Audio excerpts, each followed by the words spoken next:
það hefur komið fram að það reyndist ekkert satt í þessu og staðreyndin sem þetta svo að nýri World Class þá hérna einn ágætur maður sem starfar þar og hann sér viðhald á tækjum og tólum og svona og það er starfsstúlka World Class sem að fer inn í kvennaklefan til að kanna hvort að það sé aðstæður til þess að hann geti farið inn í klefa og lagað eitthvað inn á klósetti og hún hefur vitnað að það hefur bara verið ein kona inn í klefanum hún fór alveg lengst inn og inn í sturtu og allt og það var bara ein kona í klefanum sem var klædd og hún segir, heyrðu, það er maður að koma inn til að gera við inn á baði og það bara að láta vita hann kemur síðan inn með borvél í annari og skrúlykla sett í hinni eitthvað og fer bara inn á baðherbyggið konan sem var hérna allklædd hún fær hugmynd hún er svo, hei, það er maður að koma inn í kvennaklefan ég ætla að fara heim og skrifa status hún fyrir að skrifa ég var í klefanum í World-Class í Laugum í morgun hálfnakin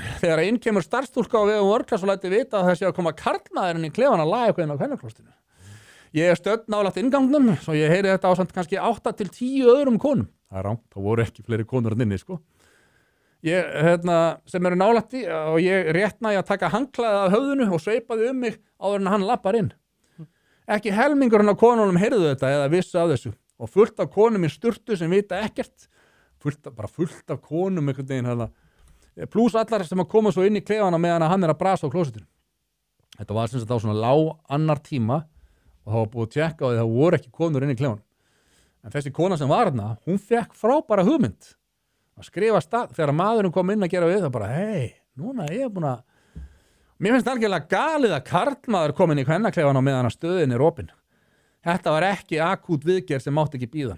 Hann virtist að festa klósettrúlu og haldar á vegginn. Það væri eðlilega að kona er í fengin í verkið eða þeirra laga þetta opnum tíma stöðunar eða maðurinn sem látin laga þetta eftir lókun. Og nota bene, þessi póstur er skrifaður undir nafnleysi. Það er hægt að skrifa undir nafnleysi að ná getur komið hvaða ásökun sem er. Og svo segir hann, þegar hann gengur inn þá heldur hann fyrir augun flissandi finnst þetta voru sniðugt og segja ég lofa að kíkja ekki stelpur en svo kíkir hann og ég horfi augunum en málið er það að hann hélt sem sagt á borvél í annari og einhverju skrúlíklarsett í hinnu og þetta er hauga lygi hann hefur verið eitthvað ég lofa að kíkja ekki stelpur þetta er bara tilbúningur hjá mjög kreatífum skáldara sem að ákvað að hún fengi góða hugmynd í höfuðið þegar hún sá viðgerðarmenn koma inn í klefan og svo bætur hún betur og setur einn ömurlega, viðbjóðslega ásökun sem er algjörlega ótilfundin og á ekki eina stóð í raunveruleikanum og segir eins og þetta sé ekki nógu slæmt þá er maðurinn sem umræðir bróðir eiganda World-Class og hefur vafasamt orðspor þegar kemur á konum. Það er rangt, hann hefur ekkert slíkt orðspor á sér. Mér rámar í frétt fyrir nokkrum árum þar sem að hann ásamt vinum sínum stundaði það að taka óviðeigandi rassamyndir að stelpum í ræktinu og deila þeim ásamt sóðulegum athugasemdum. What? Þetta er bara hauga lygi. Nei, hauga lygi. Mér er svo misbúið. Þegar ég var að labba út úr stöðinni, hálfpartinn sjokki, þá sá ég konu verið með þetta kvart yfir þessu í móttökunni. Þetta er líka rangt. Og nú sé ég eftir að hafa ekki sagt neitt og finna að það er svo margt rangt við þetta. Við hvernig á ég að tala í World-Class og hafið þið lent í svona.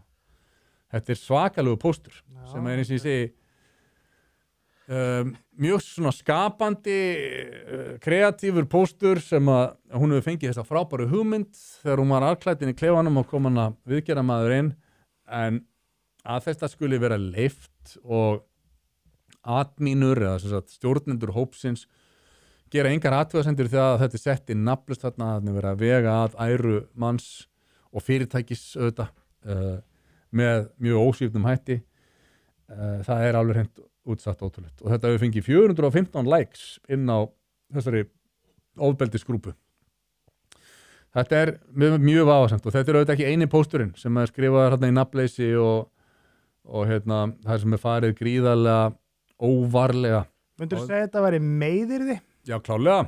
Myndur þú segja þá ef aðilinn sem er verið að meiðyrða myndi kæra þetta hann ætti rétt þá að admininu myndi segja hver anonymous pósturinn væri? Já, eða adminur beri bara ábyrgð á þessu. Já. Það séu sem sagt þær sem að axli ábyrgðina. Ég veit ekki löglærður maður en sko. Ég myndi halda að þetta væri rík ástæða og tilefni til þess að reyna að sækja rétt sinn ef að Já, því að þetta er þetta bara hrein og klár ærumeyðing og mannorðsmorð. Svo líka að segja þetta með þetta, þú veist, myndi ekki allir, var ekki allir að tala um þetta, þessar rassamyndir, ef einhver bara, þú veist. Þetta er náttúrulega bara ótrúlegt, sko. Alveg farlegt. Ég veit ekki hvað. En þetta er bara það sem viðgengst inn á þessum hópi og eins og ég segi, ég skil að það eru inn á grúppunni fjölmargir sem að hafa áhuga á að sko, veist, hvað kemur djúsi krassandi þetta næst. Algjörlega. En það er viðbjóðslegt að þetta skuli og svona margir skuli taka þátt í þessu og þetta er hrottalegt viðbjóðslegt einelti sem að á sér stað þarna inn á þessari grúpu. Það er bara þannig.